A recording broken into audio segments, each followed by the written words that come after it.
I'm Newt Gingrich, and I want to thank the Steamboat Institute for giving me this opportunity to talk with you about a tremendous new program that they've launched that I'm very grateful for. The Tony Blankley Chair of Public Policy and American Exceptionalism. I can't imagine a better, more appropriate tribute to Tony than to combine public policy in general with American exceptionalism. In the years I worked with Tony, going all the way back to when he was Ted Bell's press person at the Department of Education when they first published A Nation at Risk, one of the most important documents in American education back in 1983. I was a junior congressman. From that point on, we had a friendship.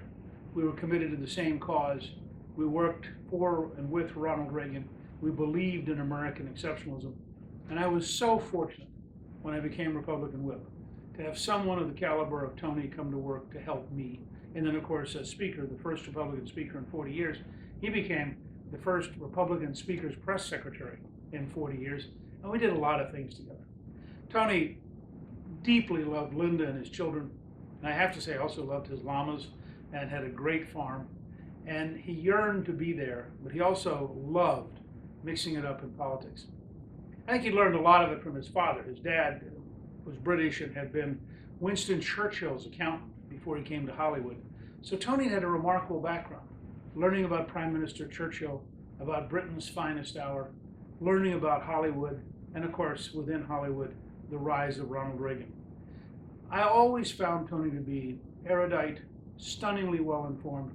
His book on the Islamist threat to Europe is a remarkable book and was a sign of his continuing contribution to defending the West and to believing in the values we believe in. That's why the Steamboat Institute's new Tony Blankley Chair of Public Policy and American Exceptionalism is a very fitting tribute to a great man. I think it's remarkable that the Steamboat Institute has taken on the challenge and will be aggressively fundraising nationwide to try to help make sure that we have enough resources so that we can have the kind of scholars that Tony would have enjoyed talking with, reading, and learning from. The kind of scholars who can continue to focus on the importance of American exceptionalism and how it should shape public policy. And I want to thank Amity Schlaze for having agreed to be a lead scholar in reviewing possible recipients of future awards in the Tony Blankley Chair.